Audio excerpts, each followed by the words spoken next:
Colleagues, welcome back to the office and welcome to our podcast and presentation for today. This is Learn SQL with whom else? Steve, me, your instructor and presenter for today. This is a class I've been looking forward to and wanting to present for a long time, and I'm so excited to share with you a new tool and resource that we put together at K2 and CPE Today to help folks learn how to use databases and how to write SQL code. So much of what we're working with on a day-to-day basis involves utilizing databases at a very material level. I would say there's so much with respect to accounting these days that really kind of materially utilizes a database in a significant manner. If we look at our accounting systems, if we look at our inventory systems and more, I mean, frankly, everything's coming from a database. So what we need to know is how to utilize these tools more effectively and appropriately. And in today's course, what I want to do is introduce Power Query to you, which is a tool that you could choose to utilize inside of Power BI or inside of Microsoft Excel to access data from the web, spreadsheets, folders, and databases.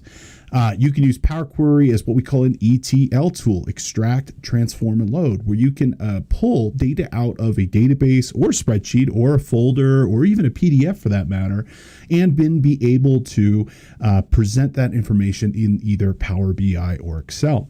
It's really cool, and it's completely transformative to your workflow because it can essentially automate so much of what you do in terms of getting data into the spreadsheet or into your report for that matter. And then you can ultimately use this as a way of automating a lot of your reporting really from start to finish. So that's what we're going to go ahead and discuss today. And in fact, I'm going to go ahead and provide to you some resources as a component of our presentation today that you yourself can try along with me and learn how to do this yourself. Now, if you never attended one of my classes before, again, my name is Steve Yoss. I am an instructor and presenter here for CPE Today and K2. I write and teach on all different aspects of technology, including databases, security, fraud, and more. If you have any questions on accounting or tech, by all means, please feel free to reach out. And if you are a new K2 or CPE Today customer, I want to remind you, we've got our podcast, which is hopefully what you're watching at the moment.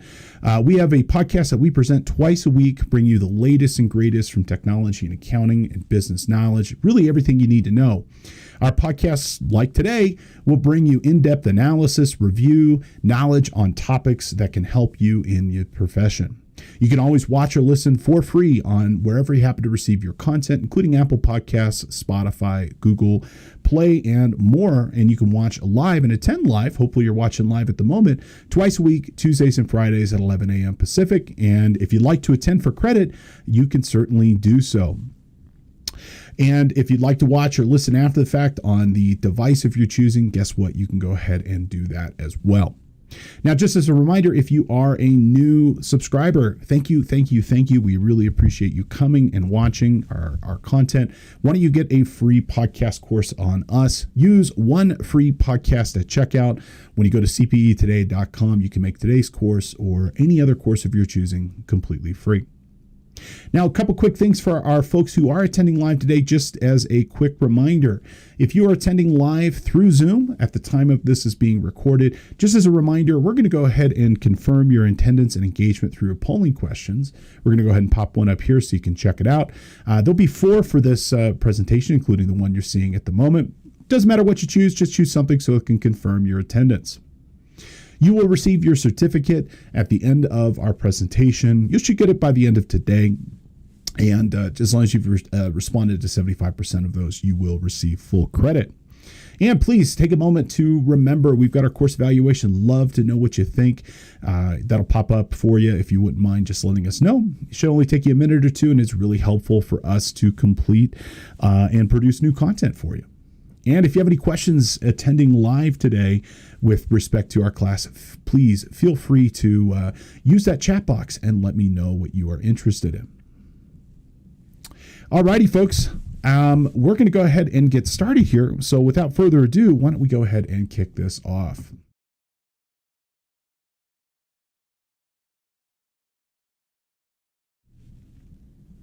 So we're going to go ahead and start here with getting started with databases.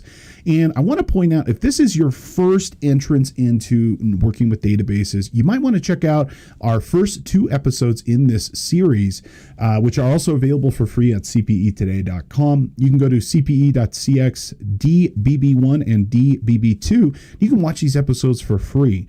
And if you're just getting started, this is a great place to start. I'm going to go ahead and give a quick summary and review with respect to why databases are useful and important. But if you're looking for some in-depth way of understanding databases and how they're used, please consider checking out those classes for free. Now, what are databases? Well, databases are ultimately a fundamental component of all storage in today's environment. They could store anything from order information from your accounting system to the photos on your camera and more. And we pretty much use databases everywhere in all systems. And personally, I would tell you, knowing how to store and recall information from a database is essential in today's environment. I would tell you working with a database is as important as working with Excel was in the last 20 years. I can tell you from my perspective, it really feels like the distinguishing characteristics from a power analyst, somebody who really knows and can really work with spreadsheets and reporting well, in today's environment are going to be those who know how to work with the database. And so when I'm asked regularly, hey, what should I be learning? I often point for a financial professional, a great way to get started here is going to be learning how to use a database. Okay. Now, there's lots of different databases for lots of different reasons. You should have pretty good working knowledge with respect to how databases operate as a component of really kind of being a financial professional. And I'll tell you, it's not too difficult. You could pick up the basics in about a week, and you can pick up all the major stuff in about a month. Now, one of the things that I find to be quite effective here is really kind of comparing a database to an Excel workbook.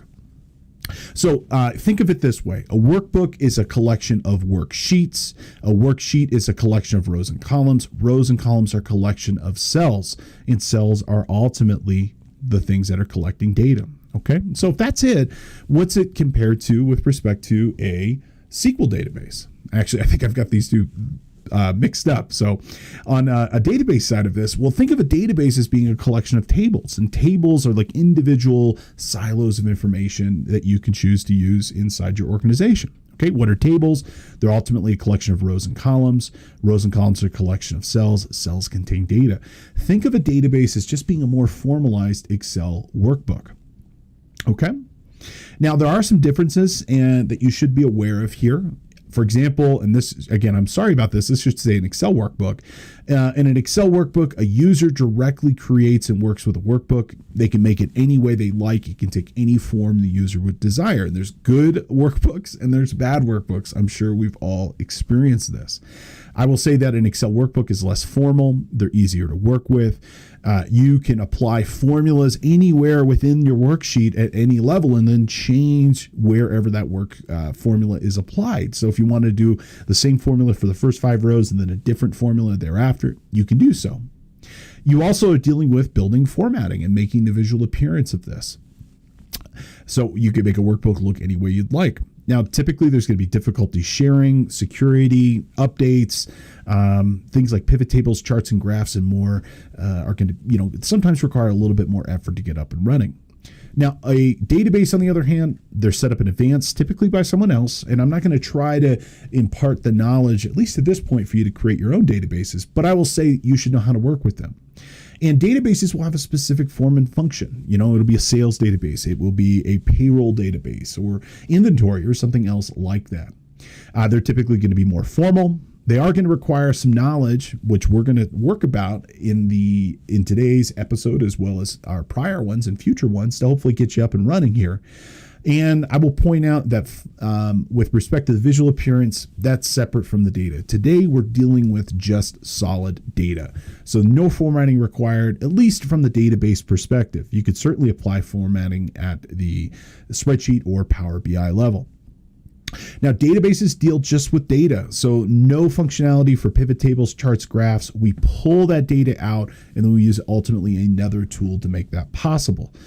So again, we can pull this into Excel and then ultimately apply formatting, charts, and graphs and things of this nature, but databases themselves do not contain that information.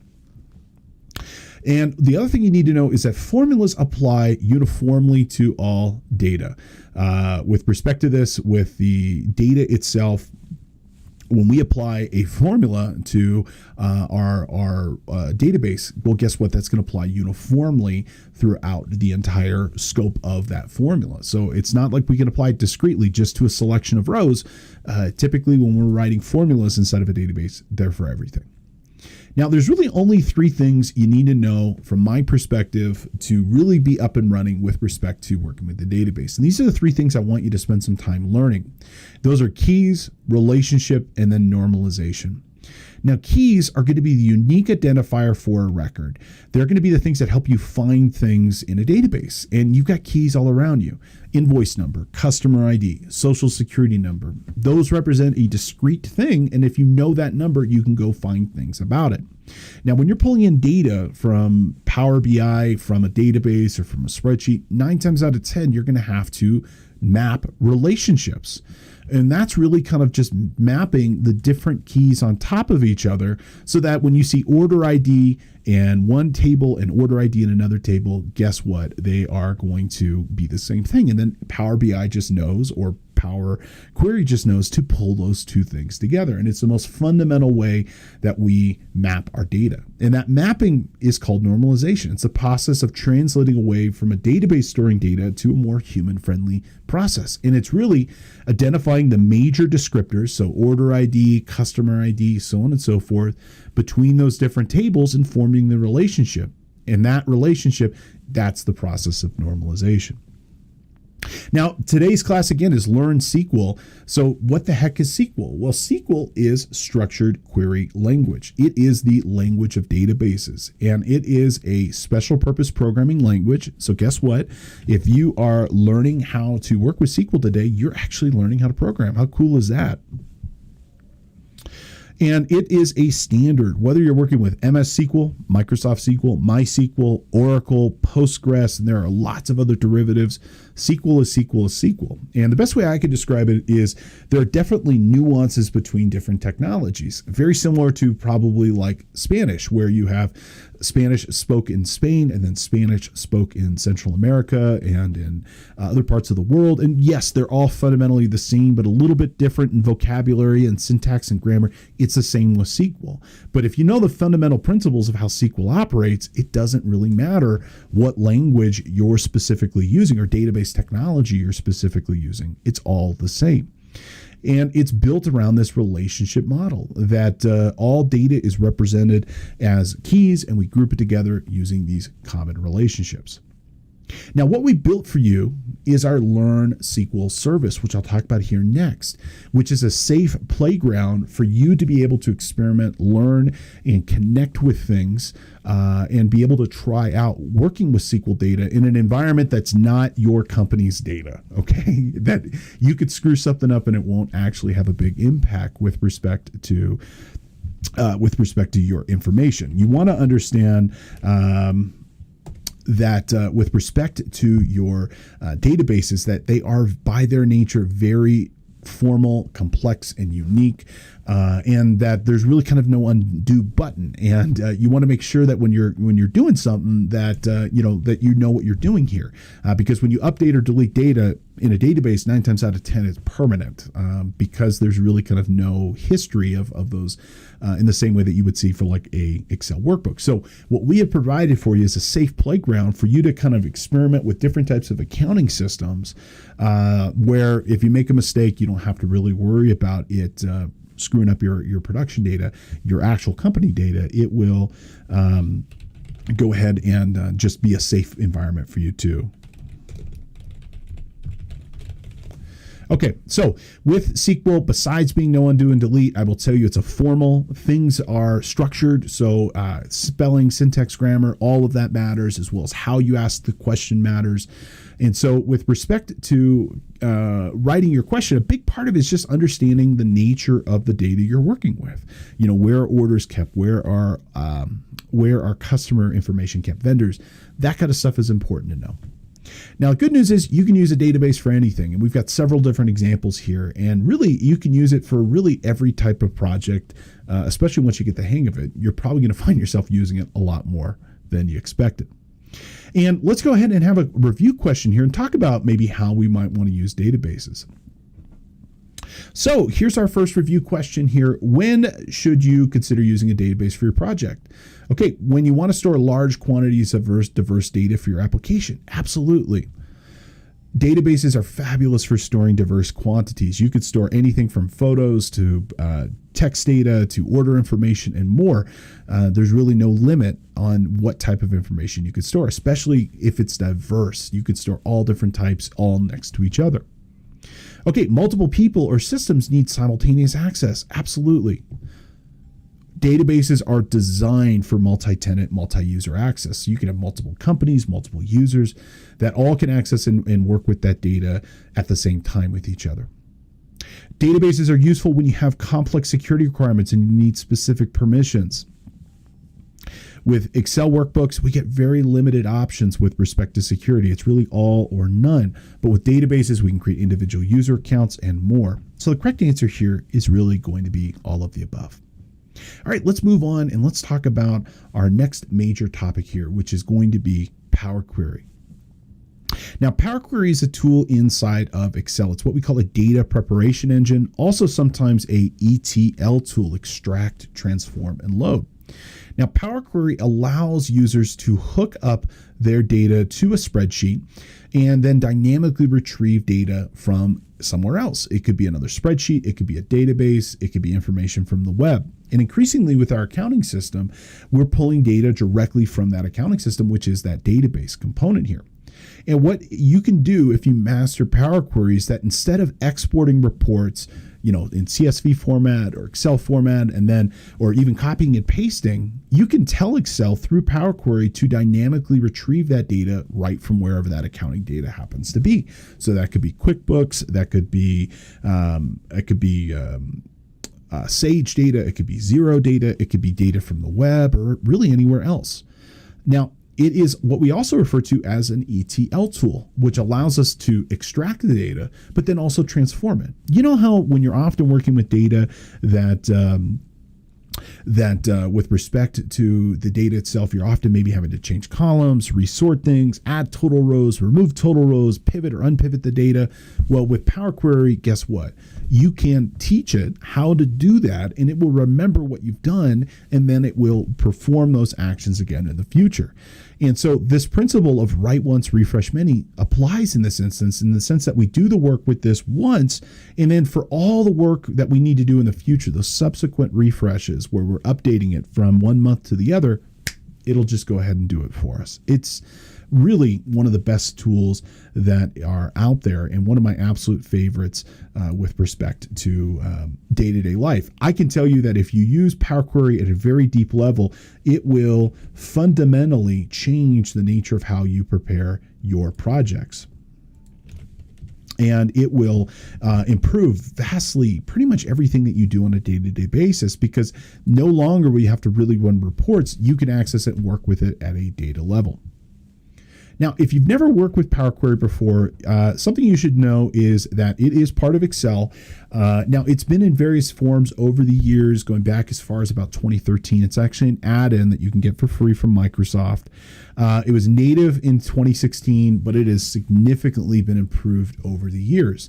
The latest that I'm running here, which is part of Office 365, I can tell you it performs over, hundreds of different calculations and transformations, and it can connect natively to 47 different data sources. And you can also connect over ODBC. Now, ODBC, if you're not familiar with it, that stands for Open Database Connectivity. It is an ISO standard for interoperability of databases, and it allows you to pull data out of virtually any application and then use it in a native text format, whether it be in Excel, Excel, Power BI, or others. And even if you don't have a native connection inside of Power Query to these 47 different tools and resources and sources, well, guess what? More often than not, you can at least pull your data out of ODBC.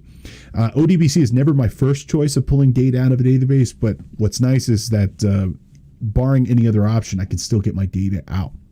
Now, what we're going to talk about today is really hooking up Excel, and I'm going to give you a hands-on demo here to a SQL Server, which is a Microsoft technology. And from SQL Server, you can pull representative examples from these different cloud resources that we've set up for you. Okay, and so this is hopefully going to give you some hands-on experience of what it's like to actually hook up Excel or Power BI directly to your data source.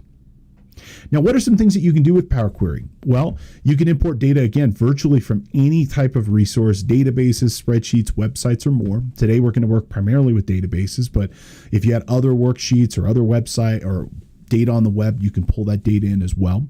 In fact, from the websites, you can even hit what are called REST APIs, application programming interfaces. And from those APIs, what you can do is then pull down data system to system. I, for example, use a tool called Clockify, which is a payroll and timekeeping and billing system. And this is how I do my month-to-month billing and payroll compensation for our company. So we just use Power Query to pull that data down directly from the web. So it's not even just, from a database or a worksheet. It can even just be straight up information from the web. And in fact, we'll take a look at that first. You can import a whole folder of spreadsheets. Let's say you've got a year's worth of bank statements, January, February, March, April, and you want to combine them all into one pivot table. You can do that straight in Power Query. You can point it at a whole folder. And let's say the next month rolls around, like January, it's, we've got our new bank statement. We throw it into that folder. We hit refresh. Because that new CSV or Excel file is in that folder, guess what? It's now going to be in the scope of our operation. So all we have to do is really just download data and put it in that way. We can clean, format, and organize from our source before being imported to Excel. So if there's data modification, manipulation, things that we need to get our data prepared, well, guess what? We can do it straight inside of Power Query. And so when the data gets to the pivot table or to the report in Power BI, it's cleaned up. It's ready to go. We can create new columns. So if we need to create new columns like concatenation of maybe our account number and our account name into one new column, we can do that. We can resort, we can reorder, we can change the type. So we can change something from being a date time to just being a date. We could separate date and time to two separate columns if we need to. We can even filter our data down to just the stuff we need. Maybe we're only working with, the top 20 inventory items. So instead of having all 10,000 inventory there, we can just pull in the relevant things that are needed, maybe only top 50 or 100. If we get summarized data that's pivoted already, we can put it back into its original form. Likewise, we can pivot something into a pivot table if we'd like. We can group our data into custom orders and more. We could split our data into separate columns or combine to a new column. Really, you can do just about everything inside of Power Query. And here are a couple of screenshots of some of the major features and tools that you can do in here to get your data prepared and ready to go. So we can group it. We can use the first row as headers. We can transpose. We can reverse order. We can change sequence. We can split. We can format. We can create new data, whether it be numbers or date and time. We can create structured columns. We can write more complicated scripts in both R and Python. Okay, we can load our data into Excel. We can remove columns. We can add columns. We can sort by specific order. Okay, we can merge queries. We can append queries. We can do different types of artificial intelligence and machine learning, including analyzing text, computer vision, and more. There really is virtually no limitation with respect to what you can do with this incredible tool. It's just knowing what tool to use and what feature and function to click on to get your data in the order that you want. The one thing that I will tell you from practice that I feel with respect to that most folks need to be able to use is just making sure the data is organized. I will tell you that with respect to the data itself, it's not going to be good, for example, for things that are not structured or organized. Unfortunately, for example, if you got a little handwritten note here that you want to pull into Power Query, well, it's not structured, it's not organized. You have to have it in the system. It has to have a key. So good news is databases kind of work natively here, so there's really nothing to worry about, or at least well designed. And most of your accounting systems are going to have that. But Power Query will work with just about anything. It just really kind of makes a difference on whether or not how clean and organized it is. Now, Ellen writes in here, data cleaning with an exclamation point, and I couldn't agree with you more. Hugely important. Now, there was a question that popped in here from Mary. Can you use it to pull in information from emails? And the answer is yes, but kind of, Mary. It really is going to depend on what type of driver you have and whether or not you can actually get access to that information. And assuming you can get access to that information, there's no reason you can't be able to pull it in. Now, this is a little bit ahead of time, but why don't I just go ahead and briefly tell you about one company that I think is pretty useful for you to know, which is going to be a company called CData. And with respect to CData, they make drivers that you can use to be able to pull in data from lots and lots and lots of different resources. Now, skipping ahead a little bit, so we're going to come back. But a question usually pops up like, hey, Steve, how do I get access to my emails? How do I get access to my accounting system? Well, the odds are you're probably going to need to have a driver. The 47 resources that are provided by Exchange, it may or may not be included. Like, let's say you want to get access to Google services or Exchange, you may not be able to. Well, this company, which is called CData, let's go ahead and take a look at their website real quick. CData is going to make a bunch of different connectors that will allow you to gain access to the actual data itself. If we come on over here to cdata.com, I'll just drop this into the chat here if you'd like to check this out. They make the tool that Power Query can talk to pull the data out. So if you can think of it, you have your Excel workbook or Power BI. You have this CData tool that is talking to the resources that you want, and then it's talking to Exchange or Google or Outlook or something else of that nature. And if you come over here to connectors, you can kind of browse some of the different connectors that are out there. And if we come over here to our accounting, we can see they've got a number of connectors here: Dynamics 365, Great Plains, QuickBooks, Sage, and others. If we click over here to CRM and ERP, you'll see tools like Acumatica, Epicor, SAP, NetSuite, and others that are going to be listed here.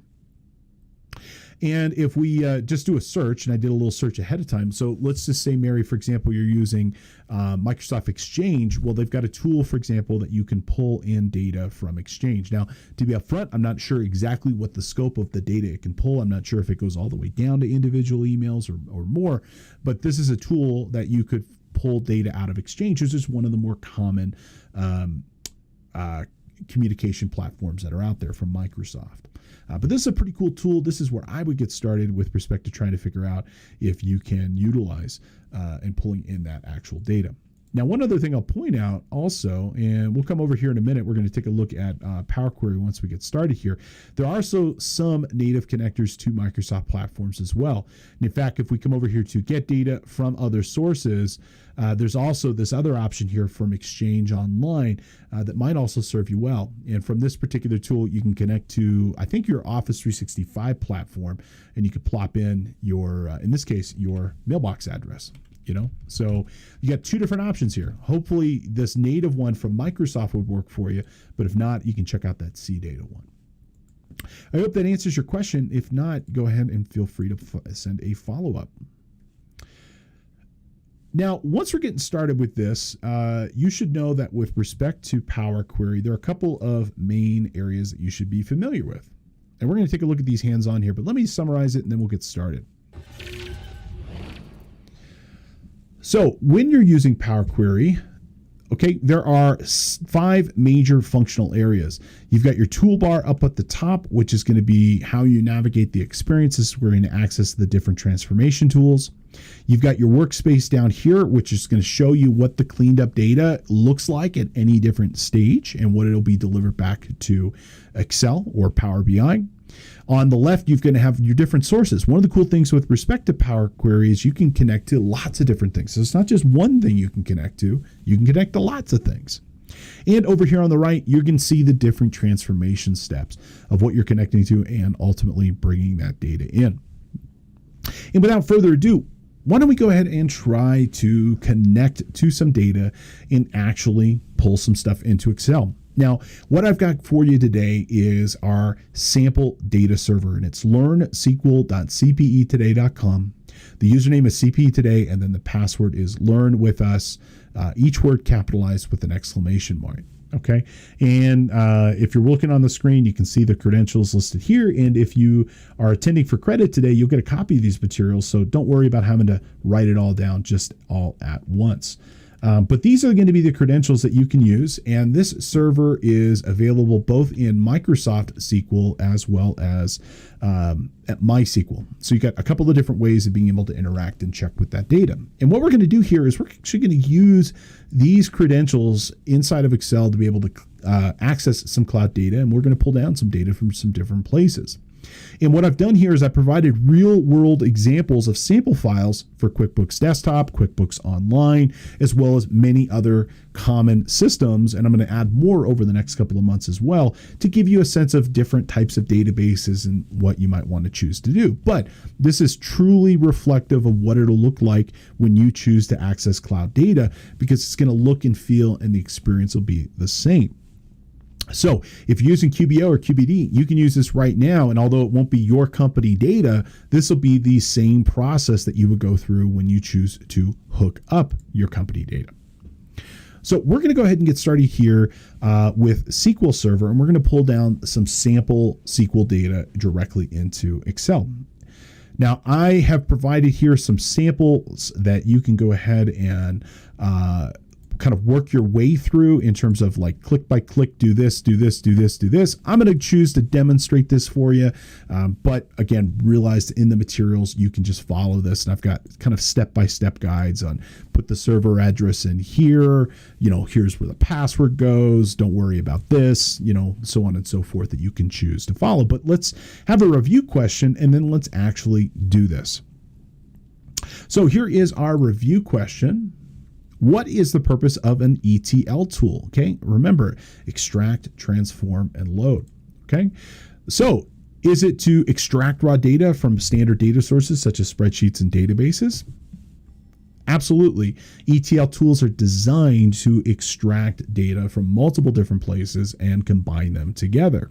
Okay, but it's agnostic of the actual underlying data itself. Is it designed to transform or clean up raw data into something helpful or useful? ETL tools often have a collection of features and functions to review and clean up our data to make it appropriate and ready for us to be able to analyze inside of Excel, Power BI, or other tools. Is it to load data into a spreadsheet or reporting tool for further analysis? Absolutely. These tools will often get everything ready for us to be able to go and then load that data, making it available for analysis in whatever tool we choose to use. Alrighty, so let's go ahead and do hands-on here and take a look at how we would use this incredible ETL component inside of Excel. Alrighty, so I'm going to go ahead and start off here with just a generic blank Excel workbook, okay? And from this generic Excel workbook, up here in the Data tab, in the ribbon, we're going to go ahead and click this. And on the far left, at least in my version of Excel, which is 2022, the latest, you'll see it's on the far left and it says Get and Transform.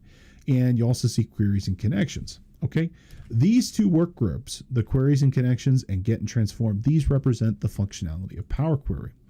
Now, from the Get and Transform, if we drop down here from Get Data, this is going to be how we can choose to connect and get data from static resources. So a static resource is a file. So it could be an Excel workbook, a text or CSV file. It could be a web technology such as XML or JSON, heck, even a PDF. Or we could point it at a whole folder if we would like to do so. Now we can come over here to From Database. This is where we're going to come back here just in a minute. We're going to go ahead and choose to select From SQL here. But just to show you, there are lots of other commonly used databases present, including Access, Oracle, IBM, MySQL, and others. Okay. For your accounting system, often you'll have the application, then you'll have an underlying database behind it. You just need to know the underlying database, whether it be a MySQL database, an Oracle database, or SQL Server, and then you choose the appropriate database that you'd like to connect to. You can also pull down data from Azure, a number of different Azure resources, which is Microsoft's infrastructure as a service provider. You can pull in data from the Power Platform. If you're using Power BI, like we do in our organization pretty heavily, you can pull down featured tables as well. You can pull in data from your online sources. So as Mary's question was, hey, can I pull in data from my email?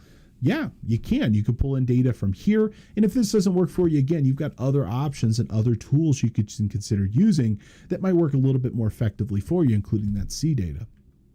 And if you come down here from other sources, this is where you can go ahead and pull in data from a lot of different places, including just data from the web. Okay. If we wanted to pull in data from let's say for foreign currency, we can go to a foreign currency website and pull down a table of our current exchange rates for the dollar to whatever currency we'd like. The benefit being, all we have to do is come on over here and hit this refresh button, and it will go back to that website, retrieve that data, and pull it down for us again. Or we could choose to pull in data from ODBC, that open database connectivity. So if we're using a driver to Acumatica, for Epicor, for SAP, well, this would be where we would go to connect. Now, for our purposes today, I specifically want to give you the skill of connecting to our Learn SQL service. And to do so, we're going to just simply come up here to get data from database, and we're going to go ahead and select SQL Server Database. Now, when you go to connect to a cloud database server, you really just need to know three things, okay? Where the data is located, the username, and then the password.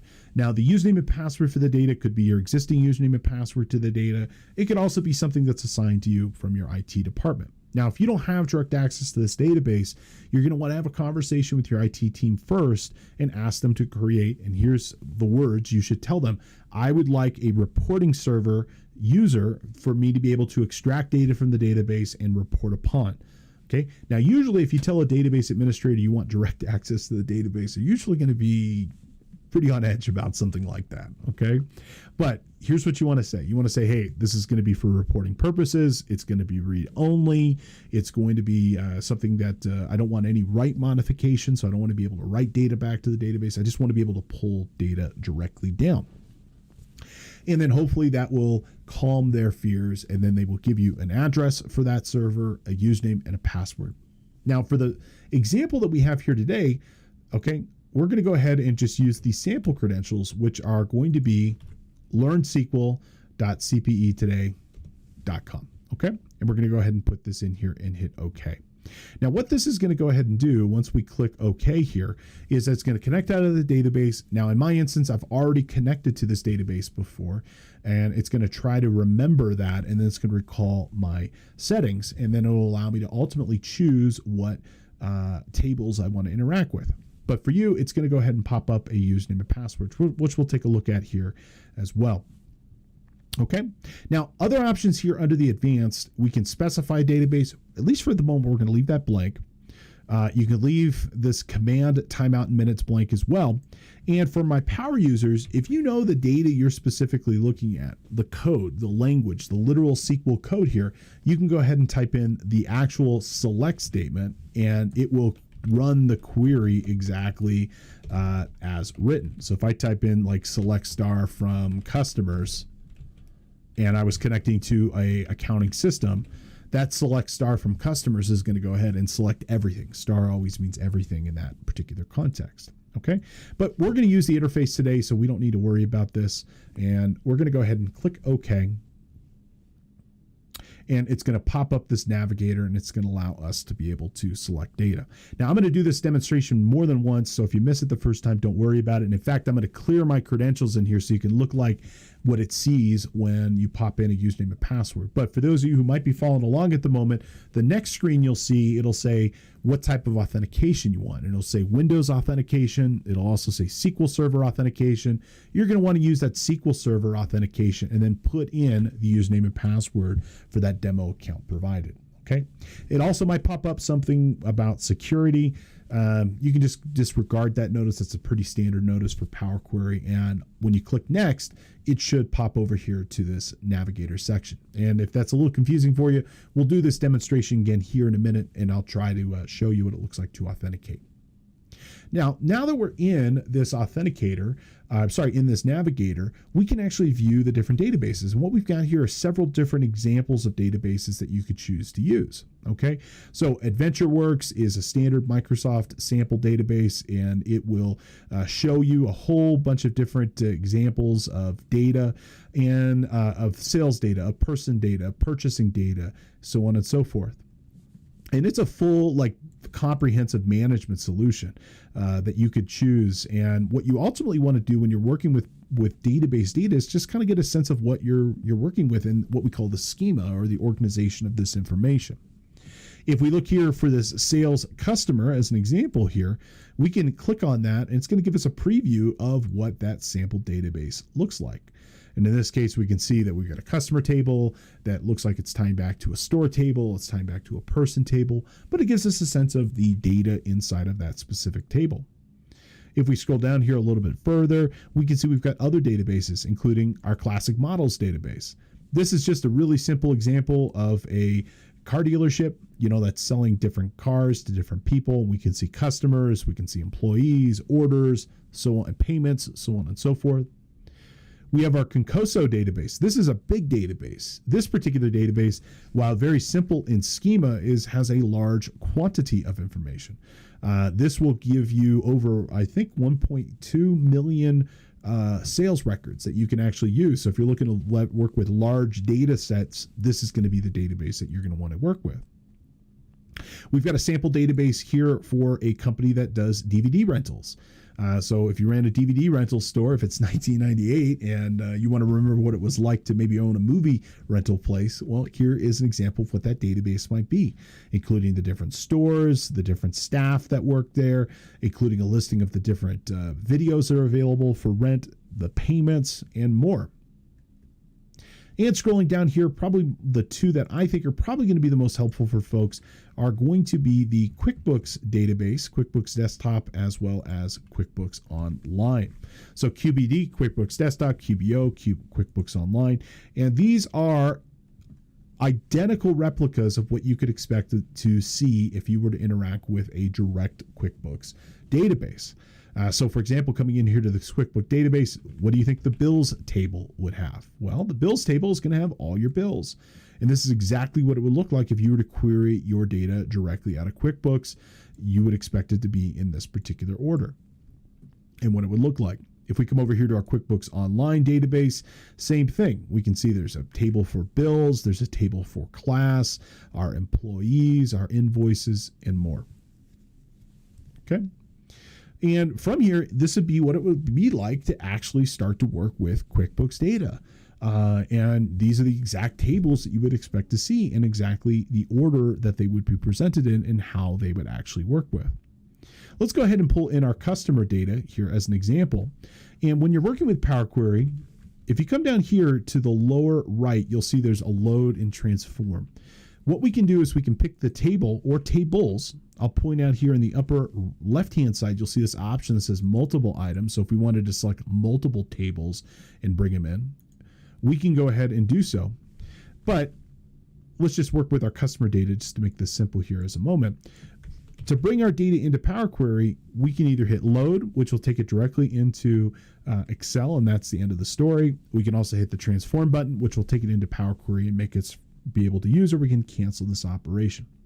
Let's go ahead and bring this into Power Query. And when I click that transform button, it now loads this data up into Power Query. And what you're seeing here is what this data would look like coming directly out of my database, coming directly into QuickBooks.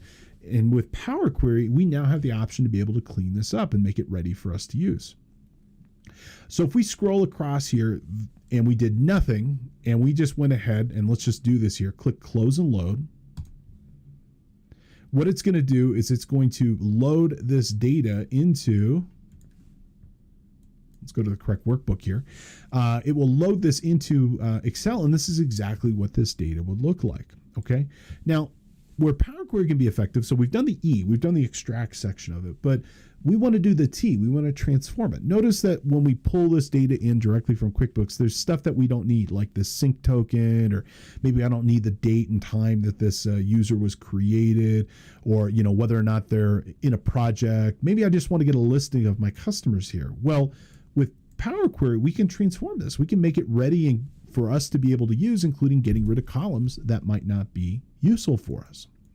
Now, to get back into Power Query, once we've loaded our data in from our queries and connections, you'll see this option here right in the data ribbon. if we click this, you'll see on the far right-hand side, this online customers table. If we just double click it, it'll bring us back into Power Query and we can be able to work with this. Now with Power Query, we can start transforming the data. And as we start modifying, manipulating, changing the order, the sequence, so on and so forth, you'll notice on the right-hand side here under our query settings, every step that we take will be listed. So right now it's basically just done the first thing, which is navigate to a listing of all the databases. From there, it selects the QuickBooks Online database. And then now we're in this specific table. And what we'll start to do here is start to modify. So I don't need these two columns, so I can select them. I can delete them. They'll go away. It looks like our title column here is completely null, so we can select that, and that'll go away as well. Maybe I don't need my updated time. Okay. And so what I'm ultimately going to do here is just kind of start to clean up this data to get it in the position that will actually be useful for us. So for example, maybe I'm going to get rid of this, our display name. Okay. Maybe I'm going to filter down to something so I can select the little button here in the upper right hand corner, which is our filter button, just like in normal Excel.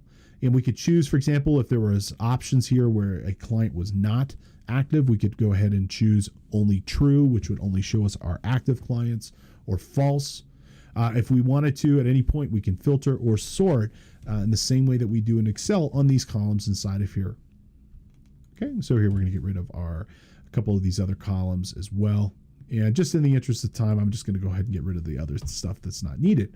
But ultimately, what we got here is we got a nice table of data that is exactly what I want it to be. Okay.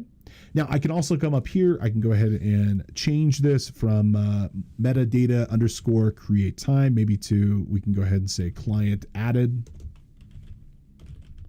Okay. We could, for example, change this given name to first name by just double clicking the header. And instead of family name, we can go ahead and change this to last name. And we'll just say this one, it'll be full name. Okay, or company. Okay. Now, if we need to change the, for example, presentation of something, if you look over here under client added, notice it says date and time. We can go ahead and click the little thing here and change this from date and time to maybe just date. And it'll go ahead and update that accordingly. But every time we've made a modification or operation, notice it's changed and added a step. Once we're happy, we click that close and load. And lo and behold, when this data is actually brought back into Excel here, okay, it's perfect. It's cleaned up. It's ready to go. Okay, and if we need to make a modification or change to something, like I want to change this to be simply just phone number, we can go back into that query and we can just change that item. But this is data coming live from a cloud database directly inside of Excel, and it is ready to go. It is ready to operate, which is fantastic from a data manipulation and modification. Let's go ahead and do this one more time, but I'm going to go ahead and clear my settings for this so you can see what it looks like to authenticate. And I'm going to do so by just being inside of Power Query, and we're going to go ahead and choose from the home ribbon here our data source settings, and we're going to go ahead and clear this out. Clear permissions so you can see what it looks like to do from start to finish. And clear all permissions, delete. And so hopefully that'll do it for us.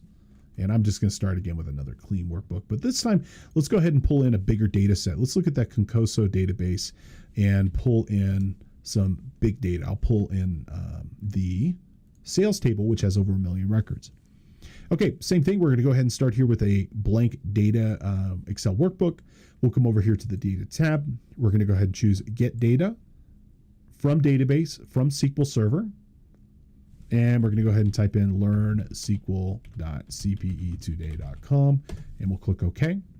Now I cleared my settings here, so this is what it looks like when you're just getting started. And you'll see it says, cool, you want to connect to this. What do you want to choose? Well, we're going to choose database because we're not connecting through Windows. We're going to connect through just the normal SQL Server. Now, for your organization, it might be a little different. This is where it can get a little tricky and dependent on your specific needs. But at least for our purposes here, you can use our cloud data sets by just selecting database. And we're going to go ahead and put in CPE Today as our username. We're going to put in our password, which is learn with us today with an exclamation mark, and we'll click connect. So that's pretty normal. This process is the exact same whether you're connecting to our sample database or your company's data. This process will look identical. Now, this is a normal thing, at least for the sample database. It'll say, hey, this data isn't being encrypted. Is that still okay? For our purposes here, you can just go ahead and click OK. I would encourage you, though, for real data for your organization to ensure that you're always using encrypted methods to keep your data confidential. This is actually encrypted, but there's some sort of weird bug with the SQL service. And unfortunately, I can't get that error message to go away. Okay, so we've gone ahead and connected. We can see our different databases here. And for our purposes, let's go ahead and choose this Concoso database. And let's go ahead and grab our fact sales. Okay, and we're going to go ahead and just click load. Now what this is doing, it's connecting up that cloud database. It's going ahead and it's grabbing our Concoso sales. And I'll point out, you can see how fast this actually is in pulling this data in. So it's pulled in 100,000 records, it's now pulled in 150,000, so on and so forth. In fact, with Power Query, you can get around Excel's traditional limitations of 1,000,000 rows because it doesn't actually load in all 1,000,000 rows, but just pulls in the data that is needed for that particular operation. But it does it pretty quickly. You know, we're up to almost 600,000 rows now. And if you use Power BI, I found this to actually be even faster. Okay, we'll let that finish up here. And mostly just want to show you how much data you can pull in with Power BI. And so if we wanted to, we could pull in other tables as well. We could start to create a data model inside of Excel, and we could also pull down data from maybe other resources. So maybe it's not just sales data, but we have an inventory system or a payroll system or a billing system. We could pull in that data as well. And once it's done, it'll go ahead and pop up. We'll see a nice summary of that actual data. And even though not all 1,000,000 rows are being populated here at the moment, actually they are. If we look at this, we come down here to lower right, we'll see that 1 million, yeah, somewhere around there. It's hard to read, actually. Yeah, but a little over 1,000,000 rows are actually inside of this, but they're actually still inside of the database. We're just pulling down the actual information that we want. But imagine having to go run this report and then export this report to your downloads and then open it up inside of Excel. In this instance, we don't have to do any of that. Now that we've essentially told Excel to go to this database and pull down our sales table, we can keep this immediately up to date by just coming over here and clicking this refresh button. And you'll see down here in the lower left, background query running, it's essentially connecting back out to go and get whatever changes might have occurred. But using Power Query, we can hook directly up to where this data lives, and then we can do all of our reporting directly from Excel. Now, I've got a couple other samples here, including one from Power BI. And so if you're in today's course for credit, remember to check out the downloads section of CPE Today for this particular course. I've got a sample file here. This is a PIVX file. Now, this PIVX file, Power BI file here, I've already got hooked up so that you can already check it out. But I've got that Concoso database all fully mapped in, okay? And from here, I've already done all the work to make this work for you, and I've created a sample dashboard. But here's a sample dashboard coming from that Concoso database of all 1+ million sales. And once you've designed this workbook, or in this case, a dashboard, it will continue to update because that data is available to Power BI because it's available to the cloud. And then all you really just have to do is just click the refresh button.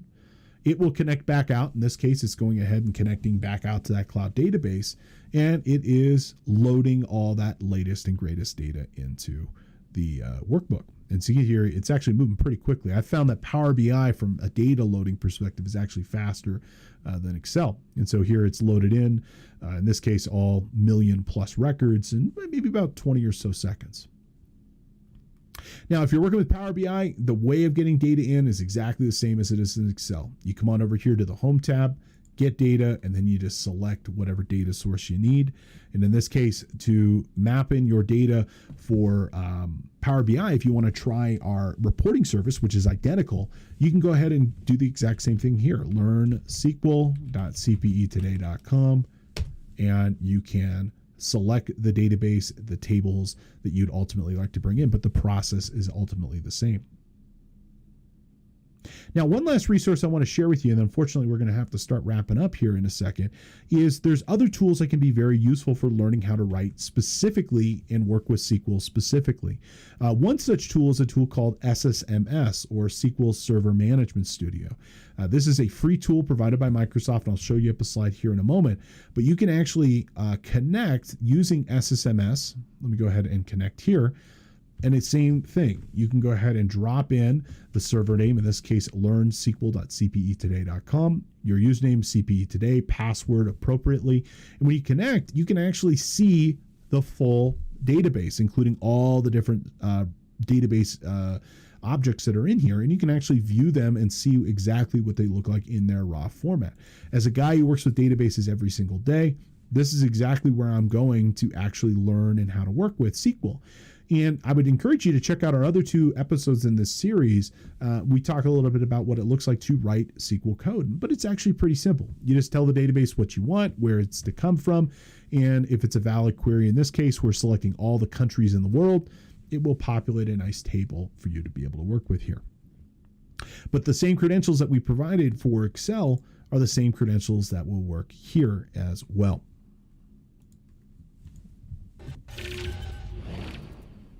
Now, to wrap us up, I've got a few more things I want to share with you here. And I also want to point out this exact same service will also work over ODBC, Open Database Connectivity. Now, if you can't connect over SQL Server, or you want to try to connect over ODBC, and ODBC is probably going to be what you need to use to connect to your accounting system, I've given you a comprehensive walkthrough of how to set up an ODBC connection to simulate what it would be like to connect to your accounting system using that protocol. And it's roughly the same. Ultimately, when you get it into Excel, it'll end up looking and feeling exactly the same, but it's just a separate process of getting this started. In the interest of time, I'm not going to go through this, but as provided as part of the materials here, you can go through and check this out. And I show you how to connect not through Microsoft SQL, although that would work too, but rather through MS SQL. What it looks like, for example, to go and download a driver, what it looks like to configure the driver on your user computer, and more. The actual process itself is relatively the same. Now, I've also provided, as part of the sample materials here, also a little bit more information about CData, SQL Server Management Studio, including some screenshots on how to get started here. But hopefully you've got enough information now and a resource that you can actually connect inside of Excel and Power BI to start pulling data yourself from a cloud database in a safe manner, where you can try writing queries if you want to go down that way. You can start working with some big data sets to create charts, graphs, and other visualizations and more. And don't forget to check out those sample files where I provided a couple ways that you can be able to utilize and some examples of what you might want to do inside of Power Query. But today's hope was hopefully to give you enough information to know how to connect Power Query to that cloud data. Now, let's go ahead and wrap up with another review question. What data source is not supported with Power Query? So what can't you connect to? Okay, can you connect to other Excel workbooks? Absolutely. You can connect to Excel workbooks and XLS, XLSX format. You can also connect to text files, so CSV files or other. As long as it's structured data, you can use it. Can you connect over ODBC? Absolutely, you can. Okay. With ODBC, Open Database Connectivity, utilizing a tool such as CData, you can connect to a wide range of resources. Even if your accounting system doesn't natively support connecting to Excel, as long as there's an ODBC connector to it, you can be able to pull down that data directly. Can you connect to data from the web? Absolutely, you can. You can connect to websites and more. And in fact, you can check out some of our other episodes where we've done demonstrations of how you can connect to a website and pull down data. The only thing you couldn't connect to would be something like handwritten notes on your desk. Okay. The reason being is it's not in the system. It's not relatable, meaning there's no kind of organization to it. If you're left-handed like me, it might be chicken scratch, but it has to be data stored in the system. It has to be data that's structured in order for this to be able to work. This isn't going to, kind of bridge that gap. So unfortunately, it still has to be information that exists somewhere. So thank you so much for joining us today. What we discussed was utilizing Power Query to access data from different sources, and we took a specific look at pulling down data specifically from the new Learn SQL database servers that you can check out and learn to pull down data. And again, we've got the full QuickBooks data as for both online and desktop. So if you happen to be using QuickBooks Online or desktop and you want to start pulling data directly into Excel, or you want to start pulling data directly into Power BI, you can go ahead and do so. Now, if you're watching after the fact and you're not watching live, I do want to remind you, you can earn credits as a self-study product here. Go ahead and check out CPEtoday.com. Our course code today is LSQL, Learn SQL. And we'll be doing more series on this, more courses on this particular topic in the future as well. So stay tuned to this particular series. And remember, you can always get credits by watching or listening our class. Now, if you're a new customer, thank you so much for coming. We really appreciate you being here. Even if you're attending live, why don't you get another free class on us and check out our catalog, and you can pick whatever you'd like. And just go ahead and use the coupon code ONEFREEPODCAST to check out, and you can earn a credit for whatever class you'd like of your choosing. Now, we'd love for you to connect on social media. Let us know what you think. Please feel free to reach out on YouTube, Facebook, Instagram, and more. We put out stuff pretty much every single day, and we're trying to really hopefully provide the skills and knowledge you need to be that next generation professional. And you can always get our content. Our podcast is produced twice a week, Tuesdays and Fridays at 11 a.m. You can find it on Apple Podcasts, Spotify, SoundCloud, and others. Our content for our podcast is always available for free. You can find it wherever you happen to get content. And if you want to get credits, great. If not, please enjoy the content.